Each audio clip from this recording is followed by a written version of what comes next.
welcome to Microbiology Chapter 1. Chapter 1, the learning objectives are to list several ways that microbes affect our lives. So keep in mind that this can be good ways as well as bad. Recognize scientific nomenclature. Recognize the differences in groups of microorganisms, which is going to link back to this nomenclature. Also, understand the history that has shaped microbiology. So by that, I want you to think back to how things might have been maybe 100 years ago or 50 years ago, and how we've gotten to where we are today. You should also be able to define some key terms such as bacteriology, mycology, parasitology, immunology, and virology. And you should be able to list 4 beneficial activities of microorganisms. So one of the key points to this course is also understanding that not all microorganisms are going to cause disease or are pathogenic. You should also be able to define things such as normal microbiota, resistance, and emerging infectious diseases. So microbes in our lives. Think about microbes being everywhere around us. Microbes in general are living things. They're too small to be seen by the eyes alone in most cases, but how do we know that they're present? How do we know that there are microbes everywhere around us and on us? Well, we know that food spoils. We also know that we get sick.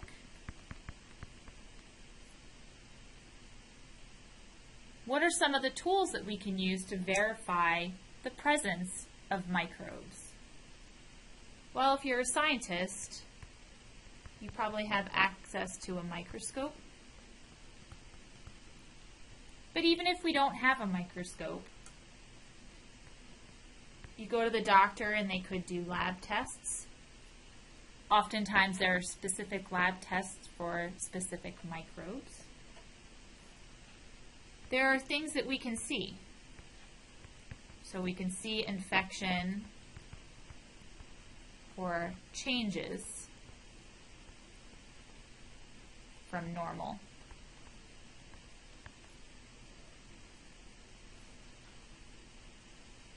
Sometimes we have symptoms, whether it's an infection or some sort of virus or illness. There's going to be symptoms that can verify the presence of microbes as well. Another thing that can be used is geographic location.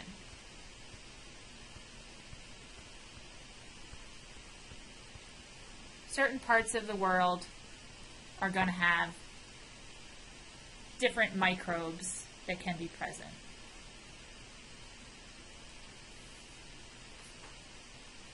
So looking at microbiology as a whole, we're going to start breaking down the different characteristics for Chapter 1. So in an introduction to microorganisms, we're going to briefly go over the categories of microbes, the roles of microorganisms in the environment, and how these microorganisms can play a role in human health. So all of these are going to be outlined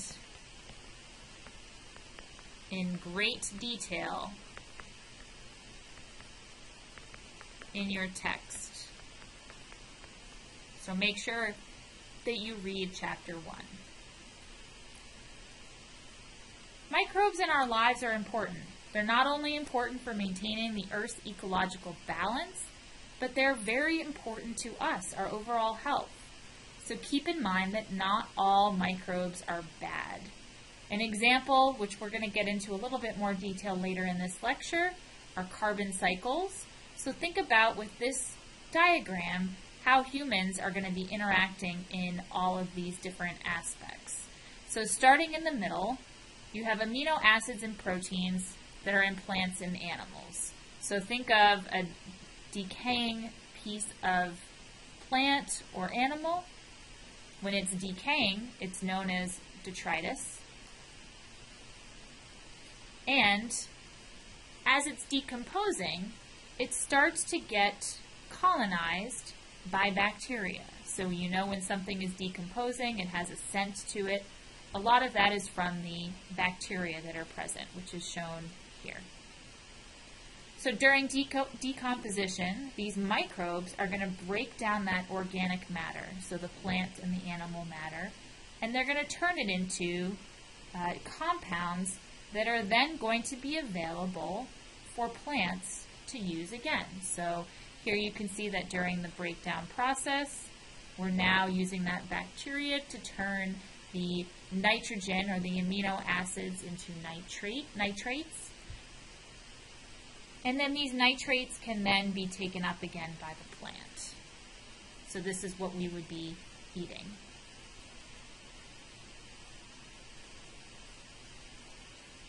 We also have a lot of microbes that are inhabiting our bodies. So some microorganisms live in humans or animals and are actually required for maintaining good health. Again, keep in mind that not all microbes are bad. Just in our intestinal tract, we have a great amount of microbes. In the stomach, we have 10 to the second to 10 to the third microbes. So 100 to 1,000 different microbes. If you look as you get further down in the intestinal tract, we now start to see even higher numbers of microbes. And these are all going to be important in making sure that we not only digest our food, but absorb the nutrients that we need. So in the stomach, here you can see lactobacilli. Not sure if people recognize the name, but this is commonly found in fermented dairy products like yogurt. Further down in the digestive system, you can see that the overall composition of the microbes begins to change. And in part, as we learn later on in the course, the desired environment for microbes is going to influence where they're found. So the stomach with a great amount of stomach acid and a low pH might not be the most ideal place to live for certain microbes, whereas the colon might be a much more preferential environment for a lot of different microbes. Microorganisms can also be used to create a lot of our food products, as well as medicine. So here are two examples. We've got cheese production on the left. So during the cheese production process, the introduction of microorganisms is going to be used to separate out those curds and whey. Over time, these beneficial microbes are going to help to turn raw milk, with what you're starting with, into something that we know as cheese. On the right, you can see another process of one of our consumables. So here is showing you the process of making wine. You harvest the grapes, crush them up to get the juice, put them into a tank, remove the oxygen, and then during the aging process, it's going to convert those sugars through microbes into alcohol and produce wine. So microorganisms are going to provide an important role in overall human welfare. So providing plants and animals with nutrients through things like the carbon and nitrogen cycles, which we're going to get to a little bit later. They're also going to be important in decomposing harmful human waste, such as sewage. A lot of our sewage treatment plants have a microbe step where microbes that are going to break down sewage help to neutralize these toxic byproducts. We also have microbes that are going to be used for things like cleaning up of toxic waste. One of the first lines of defense for oil spills is to spray the oil spill in the ocean with microbes or bacteria that break down the oil into more non-toxic components. We can also use biological control of pests through target-directed insecticides and herbicides.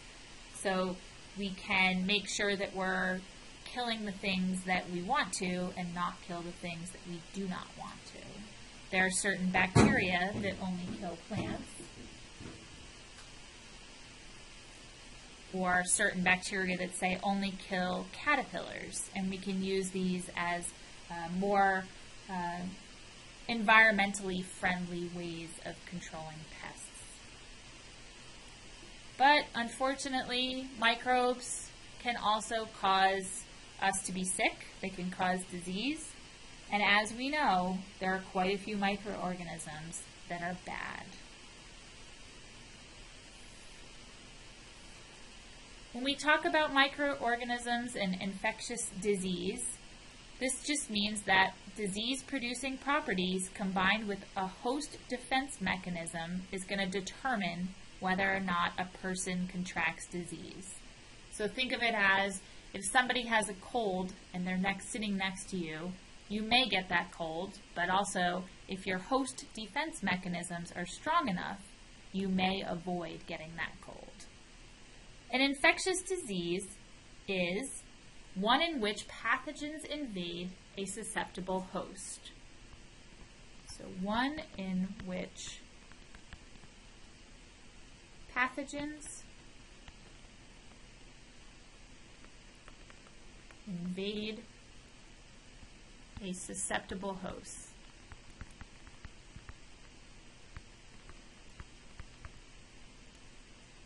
An EID, or emerging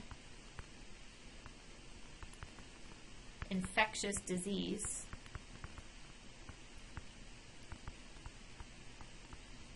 are diseases that are keeping microbiologists in business. These are diseases that have developed bacterial resistance to current therapies. So we currently have different strains of tuberculosis that are not responding to antibiotics, as well as viruses such as the flu or influenza that change their properties to overcome things like our flu shots and our antibodies from catching it the year before. When we talk about the nomenclature of microbes, just like all living systems, we also use the Carolus-Linnaeus system of naming organisms for microbes. And this is going to give each organism two names. For example, we as humans are Homo sapiens. Homo is the genus, and if you notice, it's in italicized font, and the first letter is capitalized, and sapiens is the species. Again, it's in italicized, and it actually should be a lowercase.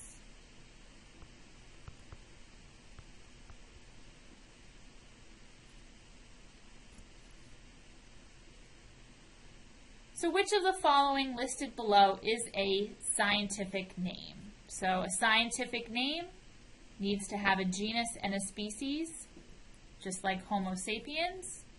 The first one does not.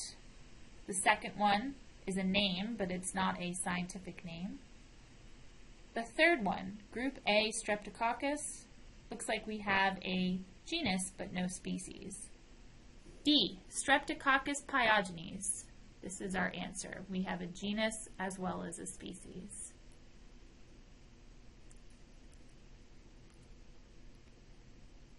Okay, so now we're going to get into the different types of microorganisms that are present. And this is basically going to be the entire makeup of this course. We're going to be spending time going over all of these different types of microorganisms. The first is going to be the greatest concentration of this course, and that's bacteria. And this includes archaea and eubacteria. Next up are the fungi. These can also be very important in overall human health. We also have protozoa, algae, viruses, prions, and parasites. Should be noted that these two, though, are going to be falling into their own classes or own characterizations. And this is primarily because these are not living things. So bacteria, as shown here, are relatively simple. So they're single-celled or unicellular, and they contain, or most contain, peptidoglycan in their cell wall. And this is important because this is one of the ways that we can make sure that when we're trying to fight some pathogenic bacteria in our body, we can direct it towards something that only bacteria have, which is that peptidoglycan. Bacteria are prokaryotes, so that means that they have prokaryotic cells. We're going to go over that in just a little bit. Basically, what prokaryotic means is that they do not contain membrane-bound organelles. So, no nucleus, no endoplasmic reticulum,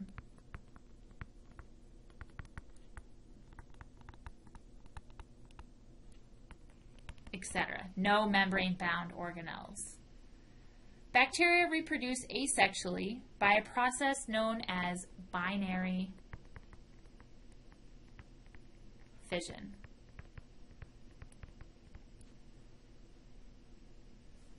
Spelled binary wrong, sorry.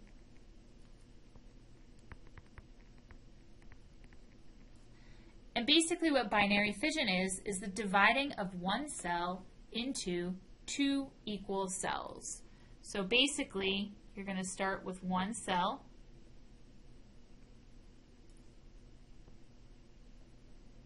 and it's going to divide into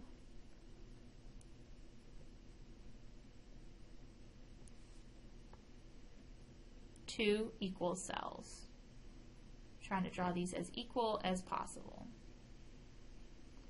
So you start out with one and end up with two identical cells. Bacteria generally have three distinct shapes. So here you can see that bacillus are rod-like shapes. Coccus are spherical or ovoid, and spiral are corkscrew-shaped or curved. Keep in mind that this is just the overall shape of the cell. Sometimes, say with bacillus, you can have them linking up in chains. And as your book describes, you could have chains of 2 or chains of 4 or chains of almost infinite numbers. Same thing with coccus. You can have them single. Sometimes you can have them pairing up. So that would be called a diplococcus. Sometimes you can have them coming together in groups of 4. But you're looking at the overall shape of the individual cells. How would you label these shapes? So in A, you can see that there's that twisting. It almost looks like a bacillus with a twist. So we're going to say that this is a spiral. B, there are these round cells. So this is going to be our coccus. And then in D, you can see that they have an elongated rod-like shape. So this is going to be our bacillus.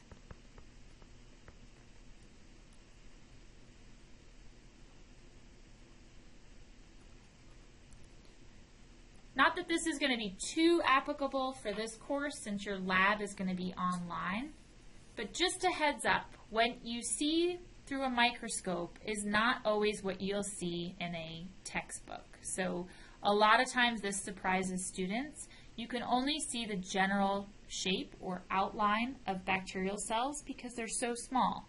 So when you look through a microscope, identifying bacteria can take practice, and it can be a little bit tricky because they are oftentimes smaller than what you would think them to be. So here you have your bacillus in a microscope. Here you have your coccus. And then here you have some spirals. And I know that the lab does a pretty good job of showing you good pictures, so you're not going to have to worry too much about this. But if you get into your field of work after taking this course, just keep in mind that what you see in the microscope is oftentimes pretty small. Okay, so the next group, fungi. Keep in mind that when we talk about fungi, that they come in all different shapes and sizes. Some are just one cell. So down here is yeast, and it's what we call unicellular. It's just one cell. There'll be a whole bunch of them together, but each organism is one cell.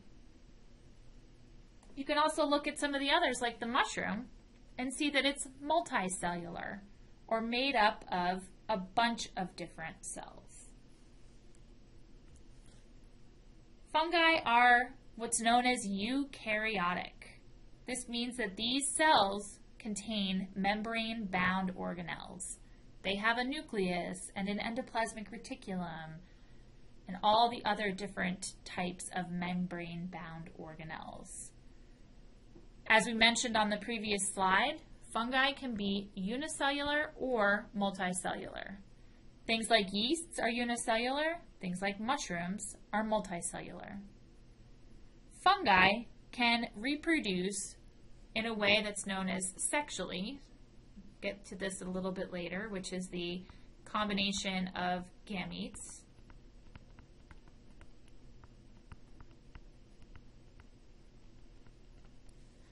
Or asexually. And fungi are often going to be obtaining nutrients by absorbing organic material from the environment. So think about where you would find fungi. Mushrooms are often found growing in moist environments with lots of decaying organic matter. So think of where you see them possibly in the woods. Things like yeasts are also going to grow in areas where there's a lot of moisture and the presence of carbohydrates. So they can only grow in places where they can obtain the nutrients that are available. It's also important to note that fungi contain, just like bacteria, a unique component of their cell walls, known as chitin or chitin, depending on how you want to pronounce it. And this particular cell wall component is unique to fungi.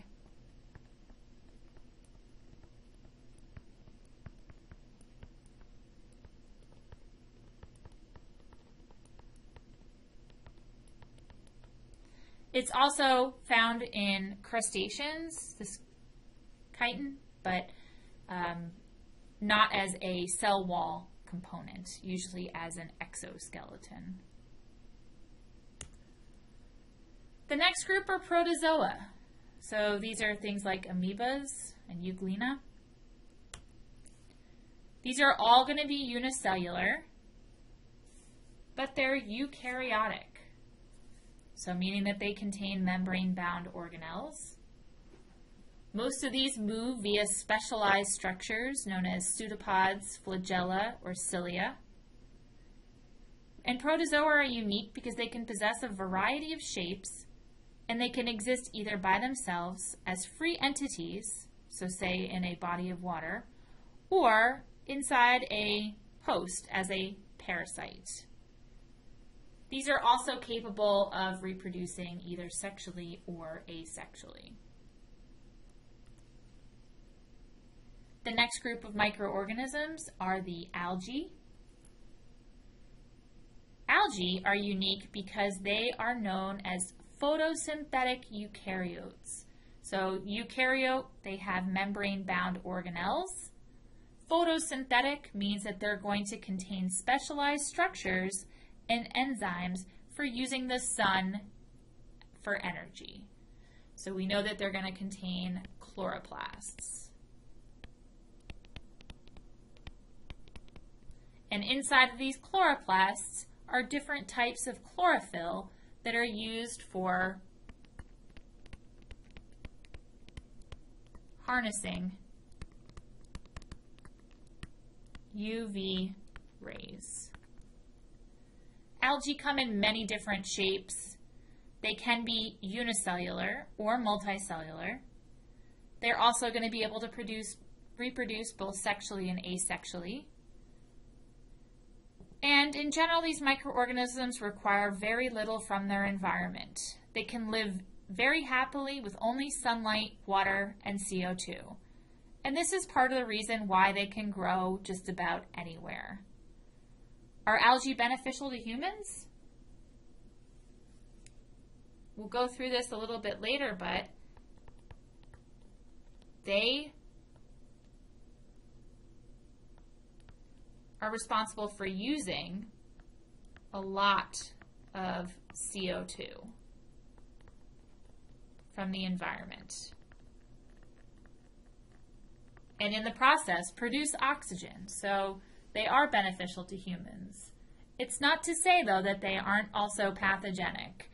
We'll learn later in the course, and if you're from Vermont, you've probably heard the algae reports for certain beaches or ponds or lakes, because too much algae can actually be pathogenic to humans as well. The next group of microorganisms are viruses. This group of microorganisms is very different from the other microbial groups that we've gone through. They're much smaller. They can only be seen through specialized microscopes.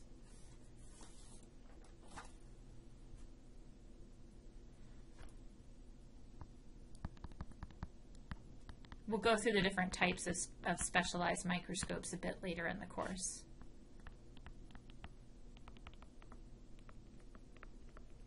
Basically, you can only see them with a very, very high power microscope that can see very small things. They're not a cell, so this means that they are considered acellular, since they lack the ability to live without an actual host cell. So again, they're known as acellular. They're not a cell. They need some other cell in order to do what they want or need to do. The next group, which you might have not heard about, are known as prions. Prions are an infectious agent, and this infectious agent is composed of a protein in a misfolded form.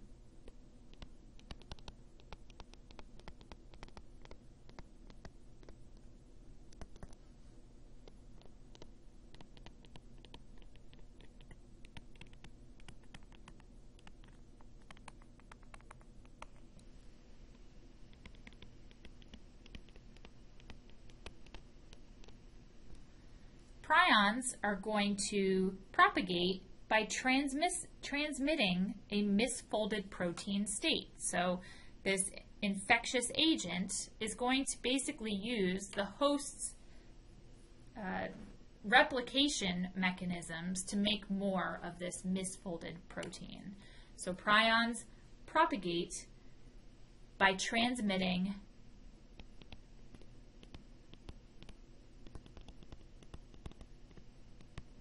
a misfolded protein state.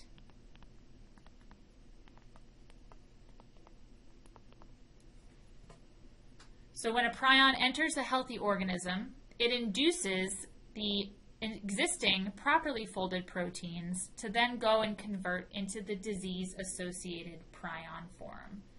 It's kind of just like a contagious process.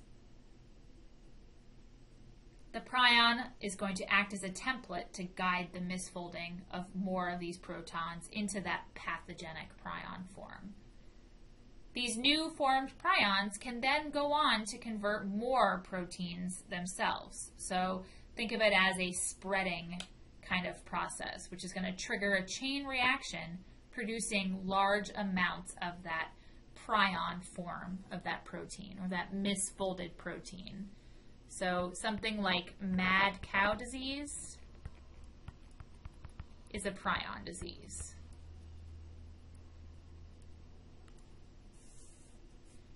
So now, as we know, not all microbes are parasites, and always keep in mind that we will learn about not only the microbes that are beneficial, but also the microbes that are pathogenic. So when we learn about we're going to learn about the beneficial ones a little bit later in the course, but for now, let's get an idea of what we mean by parasite. And here you can see some parasites that are known to infect mammals or humans. Parasites are eukaryotic microorganisms that are capable of pathogenic consequences to animals. So we're going to define those as eukaryotic microorganisms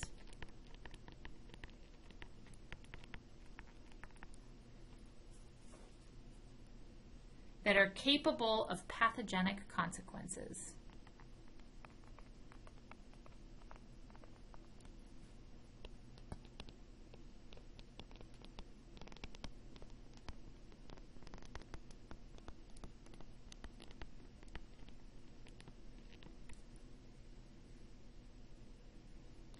Laboratory identification of parasites is often similar to identifying microbes in general.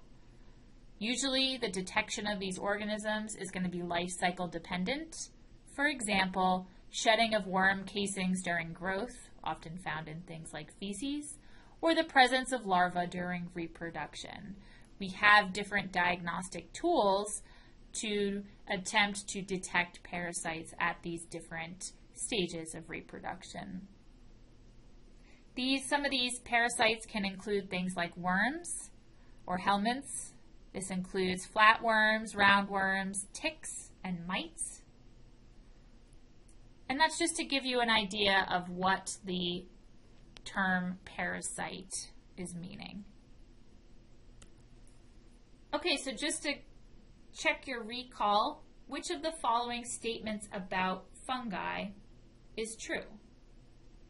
All are prokaryotic.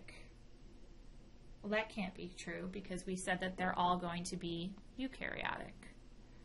All are multicellular. Yeasts are unicellular, and they're fungi, so we know that B is not right. All are plants. Well, none of them are plants. All grow using sunlight and carbon dioxide. Yeasts can grow in the absence of sunlight, so we don't need that one either. All require organic material for growth. This is the correct answer. So again, think back to where fungi are going to be found. Think about where mushrooms grow in moist soil where decomposing matter is. Yeast are going to grow in moist areas with a lot of carbohydrates or sugars. Which of the following statements about viruses are false or is false? They lack cells. That's true. They cannot metabolize nutrients. That's true. They need a cell to do that. They cannot reproduce by themselves. Also true. They need a cell to do that. They are parasites. They're not eukaryotic organisms, so they're not going to be classified as parasites. The correct answer is D, and we'll get into this when we get into the classification of viruses, but they have both DNA and RNA. Or I should clarify that they have one or the other. Okay, so now we're going to go into a little brief history of microbiology. And I'm only going to test you on the aspects that I go over in this lecture. There's a lot more in your text. So the first person I wanted to touch on is Robert Hooke. And he discovered that there were these things that he called little boxes or cells. And that allowed him to come up with what was known as the cell theory. And this cell theory is the idea that all living things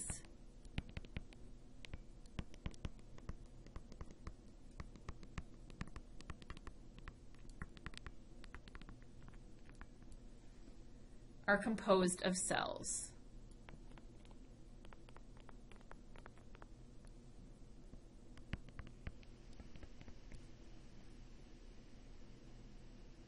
And he was able to do this by looking through simple microscopes, and this allowed him to view large cells, but not microbes. And he actually compared these cells to the sleeping quarters of monks. They were kind of stuck together into these conglomerates.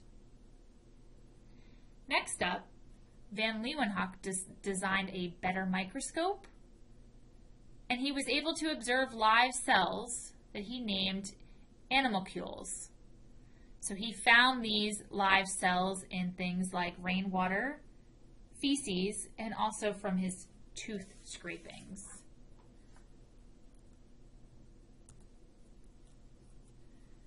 Next up, some scientists wanted to figure out why things like food spoils. So where do microbes originate from? They came up with a couple of different theories. The first being spontaneous generation. So we'll go through the different theories, but first let's look at this basic experiment here.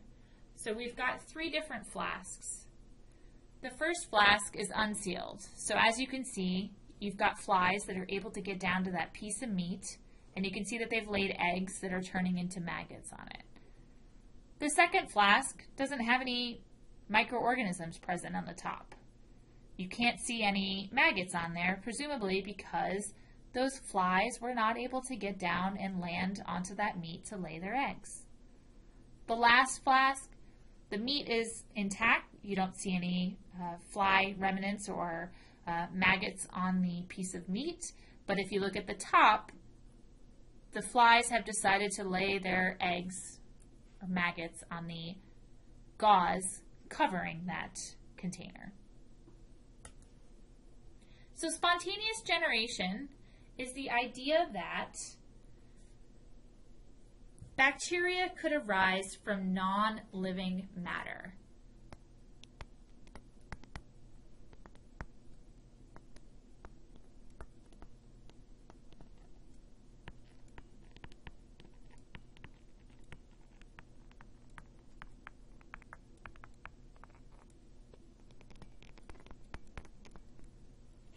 And through a series of events, scientists later proved that bacteria could not arise from non-living matter, so that this spontaneous generation theory was not true. And they did this through some very simple experiments. So Louis Pasteur basically said that bacteria are everywhere that there is air. And we now have ways in which we can prevent bacteria, since we now know that bacteria causes disease. So Louis Pasteur allowed us to come up with the process of pasteurization, which we use for a lot of our food products, especially milk. It also allowed us to modify our surgical techniques, developing what we call an aseptic, or without the presence of bacterial contamination surgical techniques. It's also influenced the field of vaccines, so creating immunity against pathogenic microbes, and creating of synthetic drugs, also known as chemotherapies. So when we say chemotherapy, it just means a man-made drug. It doesn't mean something necessarily that's used to treat something like cancer. It's just a synthetic drug. Biogenesis is the theory that living cells only arise from pre-existing living cells.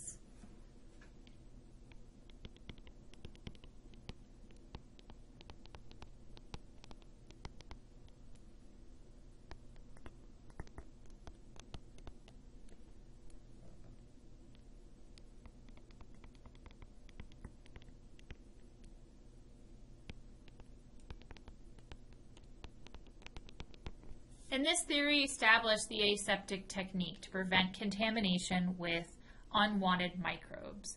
And so Louis Pasteur is the famous scientist who made this experiment possible. What he did was he had a nutrient broth in a specialized flask that has this S shape to the top of it.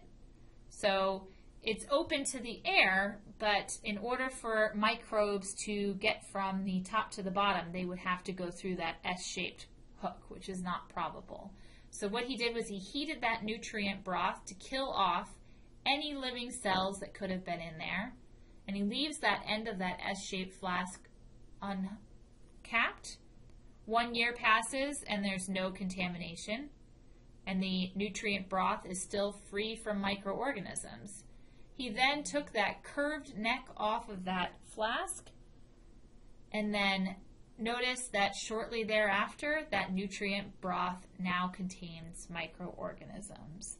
So he determined that microorganisms do not originate through mystical forces, but they are going to arise from pre-existing living cells.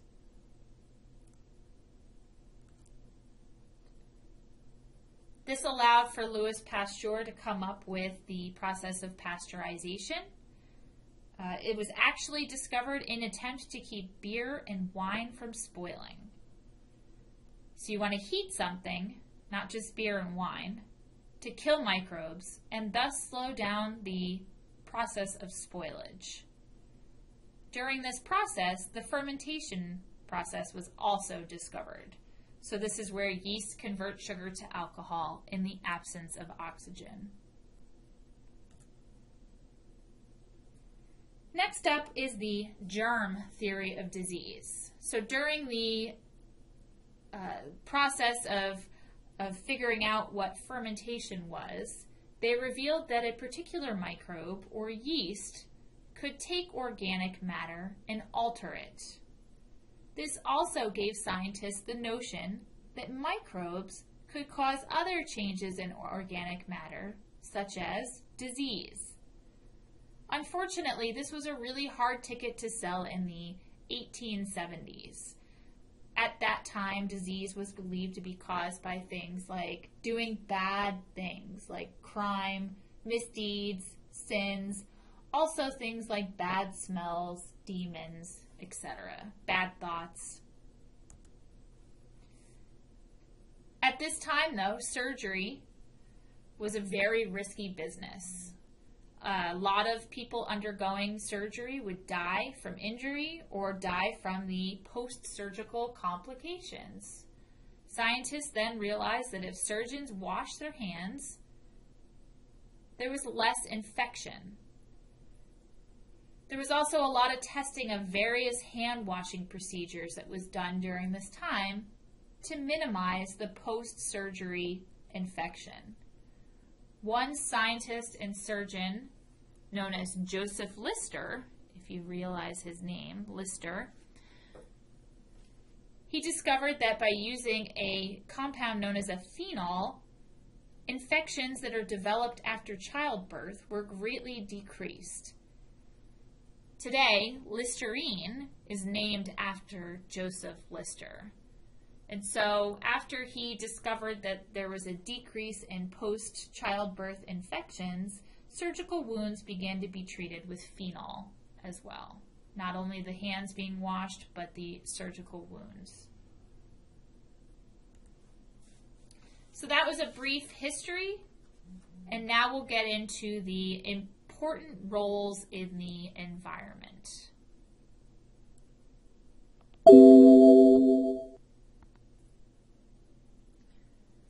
So here's a diagram showing a more detailed version of the carbon cycle. What you see in the white lettering is the carbon that is absorbed versus the red lettering. So you can see in the middle this red arrow is the carbon that is put back into the environment. So the red arrow showing in the middle showing the fossil fuels, cement, land use, basically human stuff that causes carbon to be put back into the atmosphere. So this carbon cycle is a complex cyclical process through which all carbon atoms in existence rotate. What this means is that no new carbon atoms are created. Just think that the carbon atoms in your body have been used in many other molecules: a tree, plants, a dinosaur. Bacteria break down carbon in dead animals and plants and then convert it to either CO2 or methane. Plants and algae then consume the CO2 and make carbohydrates. So notice that we humans are tipping the balance by creating more carbon than what is used by both plants or algae in the ocean. Just like the carbon cycle, the nitrogen cycle is another cyclical complex in which microorganisms also play a huge role. So in order for plants to use nitrogen, it must first be fixed. So it must undergo some changes in order to make it available to plants. Soil bacteria are what's responsible for fixing this nitrogen. And they do the bulk, actually, of all of the nitrogen fixing. You can get a little bit of nitrogen fixing from things like lightning, but in general, it's bacteria, or nitrogen fixing bacteria, that's going to be fixing all of our nitrogen, which is then going to turn it into nitrates, and the nitrates are then going to be able to be taken up by our plants. Humans play an active role in all of the cycles that we've just gone over, and sometimes we disrupt them completely. So this map is showing you locations of the most serious dead zones, meaning that these are the areas of the world where humans have influenced either our carbon or nitrogen cycles to the point where these areas are incompatible with life. So notice that during the summer, almost the entire East Coast is at risk. And a lot of this dead zone production is due to pollution from us, as well as farm fertilizer runoff. We're constantly putting nitrogen onto farms to produce vegetables, fruits, and it runs off into our waterways and aggregates in certain areas. It also can be caused by the combustion of fossil fuels. So basically what this means is that we're creating too much nitrogen and too much carbon in these particular areas, and the microbes that are responsible for making them readily available or cycling them through are not able to keep up with what we're producing. So now we're just going to touch on some basics of how microbiology influences human health. The Human Microbiome Project is a long-term project to look at the overall populations of microbes that are associated with humans. So we know that there are 100 trillion cells in the human body, or 100 times 10 to the 12th. The number of microbes is about 10 times this amount. So that means that we have 10 times as many microbes associating with us than we do cells in our human body. The number of genes of microbes is about 100 times that of humans. So they have a lot more genes than us as well. Here's an example of an inhabitant that was discovered with this human microbiome project. This is Demodex. It is a microbe that's about 0.3 to 0.4 millimeters long, and it lives in the hair follicles of mammals. It's also known as eyelash mites, and it's a common inhabitant of a lot of humans. It can cause illness in those that are immunocompromised, but rarely causes the general population any problems. Older people are most likely to have it, most likely because they've had longer to be exposed to it. And so they say about 2/3 of the elderly have these on their eyelashes. About 1/2 of the adults in the population, and about 1/3 of children have Demodex on their eyelashes. And a simple way to determine whether or not you have these harmless mites on your eyelashes is to pull out an eyelash and look at it under the microscope. Why do we need a microscope? This diagram is put up to show you some of the scale of what we deal with in micro. Most microbes, if not all, are going to be found on the right side of this scale. So we're talking about in the centimeter, millimeter, micrometer, nanometer range. This diagram just shows you the relative sizes and some of the detection devices that we need to use in order to see them. So the human eye can generally see stuff that's in this range. Once we get below that, we need to start using what's known as a light microscope. And so the light microscope can see things or improve the ability to see things such as an ant, a hair, a cell, a bacterial cell. So this is more like a human or plant cell. And then even smaller is our bacterial cell. Smaller than that, we have to use what's known as an electron microscope.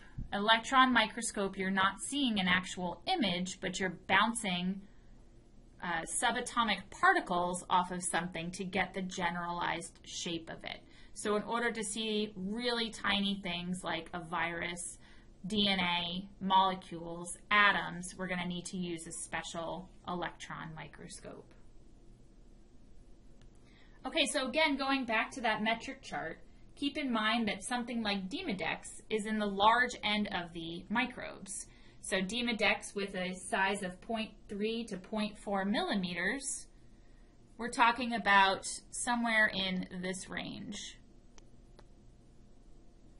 So you could possibly pick it out with the human eye, but you can see it much better with a light microscope. Here's an image of some bacteria on a human tongue. So per our diagram and our detection devices, it's safe to say that in order to see this bacteria, these images were taken using a light microscope.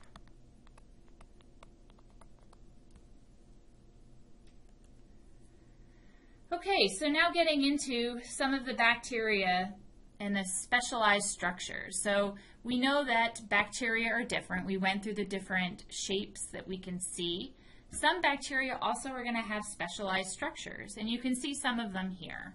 So in this particular diagram, you can see that there is a there's a flagella or a tuft of flagella at the end of that particular cell. And then you can see all these fine hairs are known as cilia. And we'll get into more of the different characteristics of bacteria. Your book also does a really good job of outlining the different structures that are contained within cells.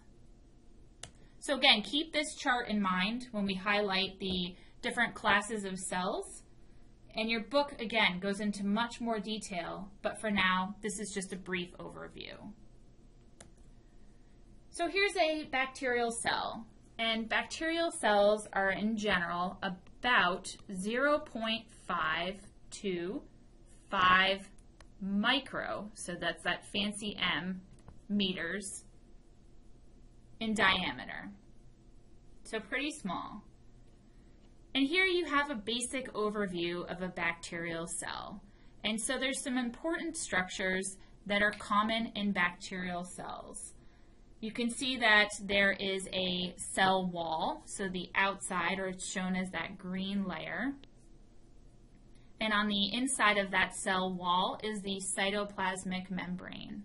Basically, all of your bacterial cells are going to have those structures. Also, in all bacterial cells, you're going to have cytoplasm, and you're going to have your genetic material, so known as a nucleoid in the bacterial cell. In addition, some bacterial cells can have some additional structures. So shown here is what's known as a capsule. And this is just an extra covering that can improve the ability for a bacterial cell to survive. And you can see that there's also shown here these pili. These are often used for reproduction in bacteria or transfer of genetic material. And then the flagella. Not all bacterial cells have them, but some of them do.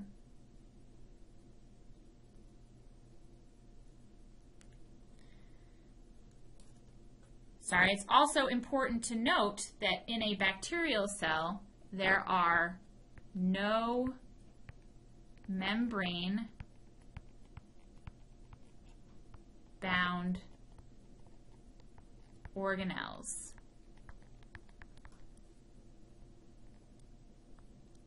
So this is known as a prokaryotic cell.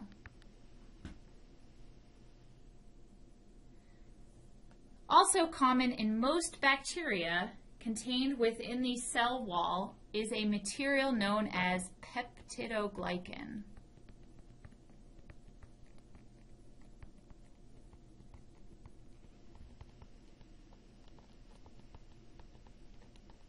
And this peptidoglycan is unique to bacterial cells, and this is important because this peptidoglycan provides us with a means to target just bacterial cells. Say if we're looking at antibiotics, a lot of our antibiotics are going to target this peptidoglycan that's only in prokaryotic bacterial cells. Here's an overview of a eukaryotic cell. Typically, eukaryotic cells are 10 to 100 micrometers in diameter. So we said on the last slide that the prokaryotic bacterial cell is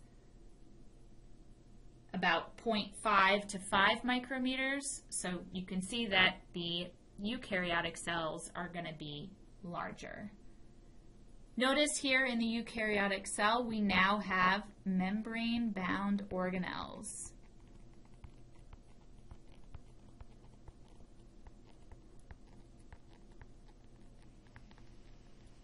I should also mention that a eukaryotic cell, this could be a human cell, so animal, plant, protist, fungi.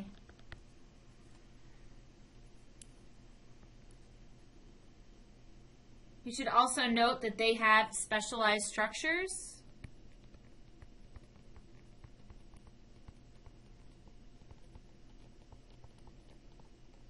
And can include, but is not limited to, things like cilia, flagella. But keep in mind that not all cells have to have those specialized structures. Now, your book does a really good job of going through what every part of this eukaryotic cell is. So it goes into detail as to, where the genetic material is, so the nucleus, energy producing structures like the mitochondria, And it's important that you read your text and go through those different areas. It's probably safe to say that there's going to be an identification question on your first exam when it comes to a eukaryotic cell. So now keep in mind how that prokaryotic cell and eukaryotic cell are going to differ.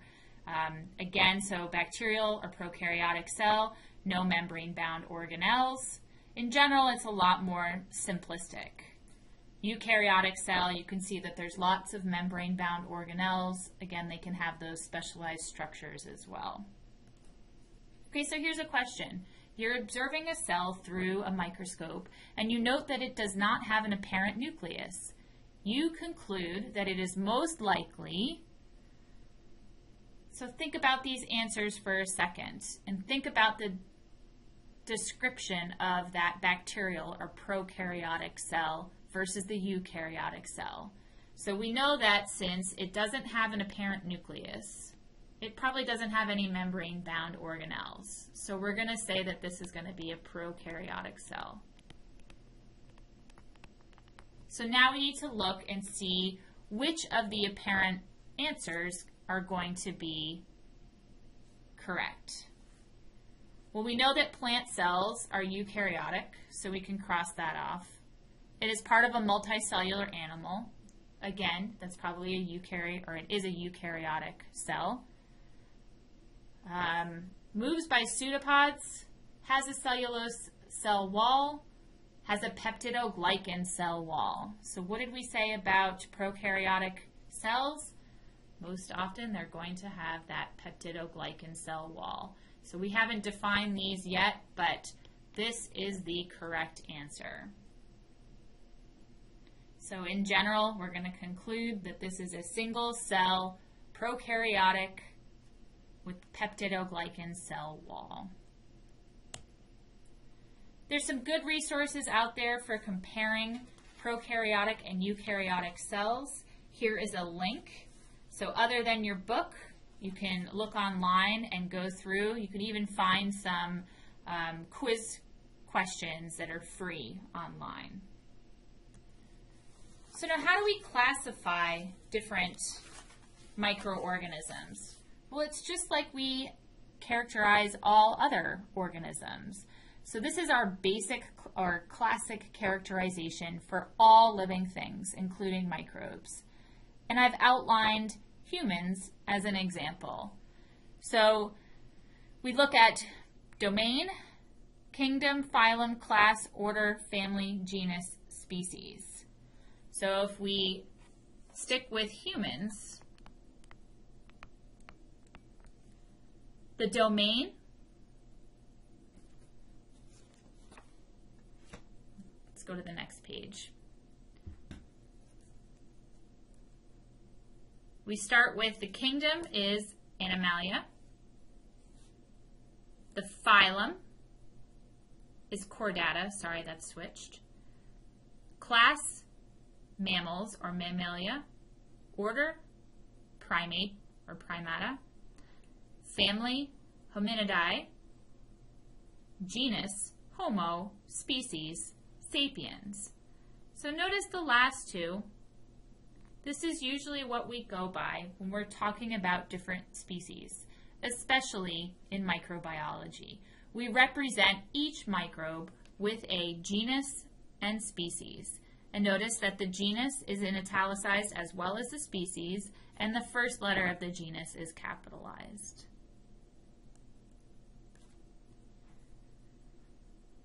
So this is the three-domain system. So I had skipped that on the last slide. We could add domain up here. And the domain for humans is eukarya or eukaryota.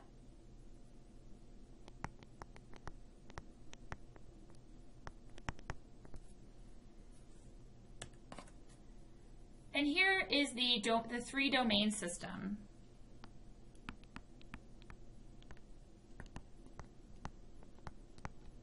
And you can see that in the eukarya, this is where humans would be found in this domain.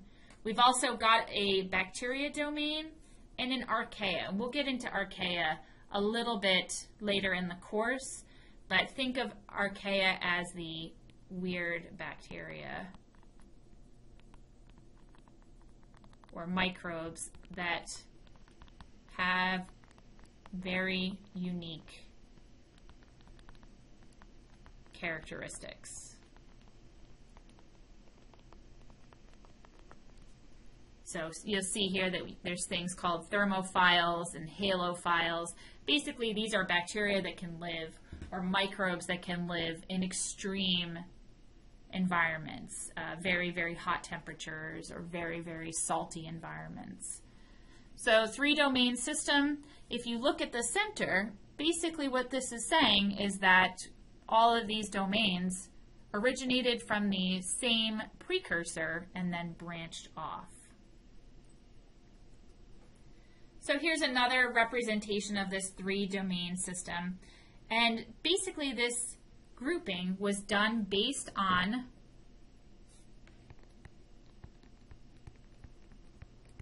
ribosomal differences.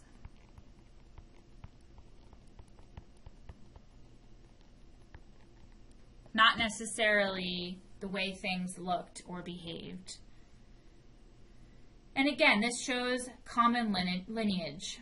So evolutionary relatedness means that the things that are close together are more similar, but they're all going to relate back to a common ancestor. Another way in microbiology to show lineage is through a dichotomous key. And this dichotomous key is often used to classify and then later to identify an unknown organism, especially in microbiology.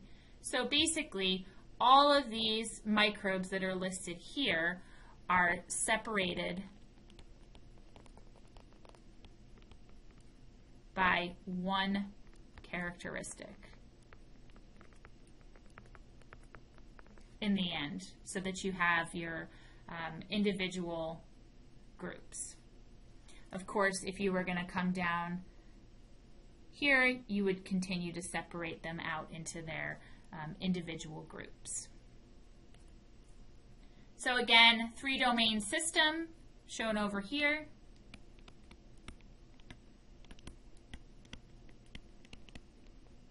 And then on the right-hand side, this is still the three-domain system, but now they've taken eukarya and they've separated it out.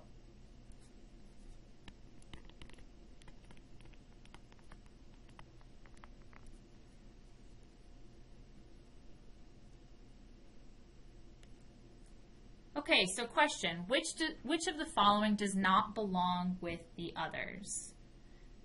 So we have archaea, bacteria, eukarya, fungi. So three of these are the major players in the three-domain system, and one is not. And hopefully you should recognize that the fungi actually goes into the eukarya, so therefore D.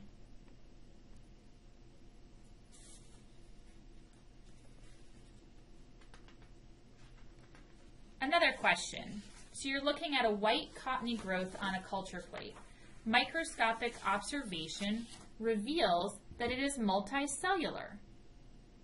Which of the following statements is false? It has cell walls. Well, let's keep going. It has DNA and a nucleus. Well, it's multicellular, so that means that it's going to be eukaryotic.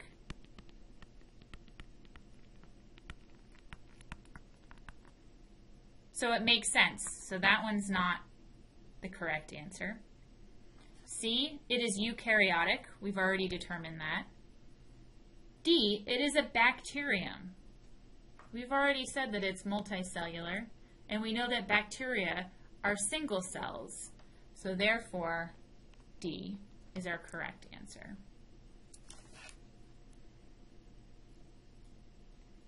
Just to make you think, here's a quick case study. we'll begin to think about how one categorizes or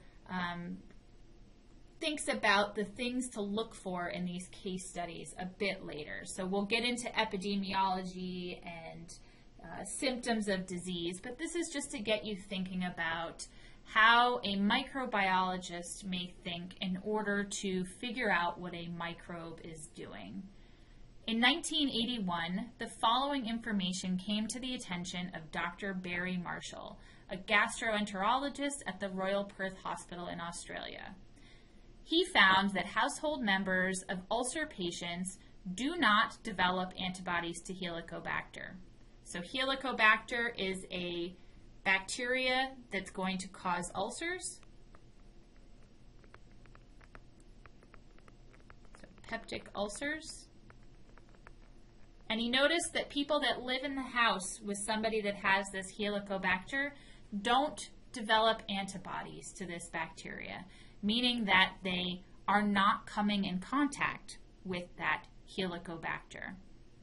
However, his clinical staff that are analyzing the biopsy samples from ulcer patients do develop Helicobacter antibodies. If acid suppression therapy is combined with antibiotics, ulcers usually do not reoccur. So this Dr. Barry Marshall then concluded that ulcers are an infectious disease. So what caused Dr. Marshall to reach his conclusion? Let's list out some of the facts. So 1, family members of ulcer patients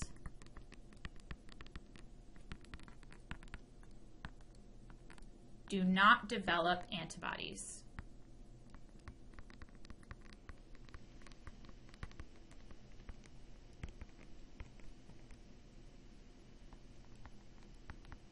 Nurses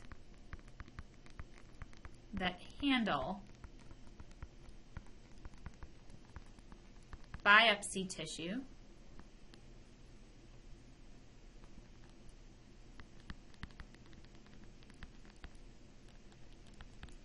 get infected. So the doc determines it's an infectious disease. So what can we conclude from this study?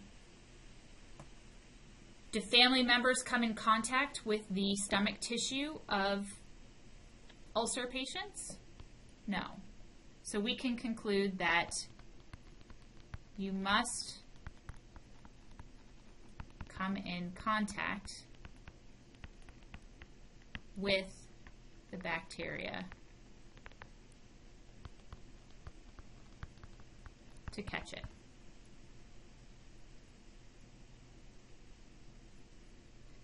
So we now know that this can be done through contact with stomach contents, but the nurses were coming in contact with that biopsy tissue, which had the bacteria. So the key to this study was the mode of transmission, how people came into contact. And the presence of this microbe, Helicobacter antibodies, is evidence of infection by the organism. So the original patients had the antibodies as well as the nurses that handled that tissue. And the exchange of bacteria via the skin, just normal human contact, is not sufficient to cause the disease. It means that you have to have direct contact with the infected stomach contents to cause an infection. How did Dr. Marshall test this? Well, he inoculated healthy volunteers with Helicobacter. They developed stomach ulcers and produced more Helicobacter. That is the end of the Chapter 1 lecture. Please email if you have any questions. And also make sure that you read your book to go along with this lecture.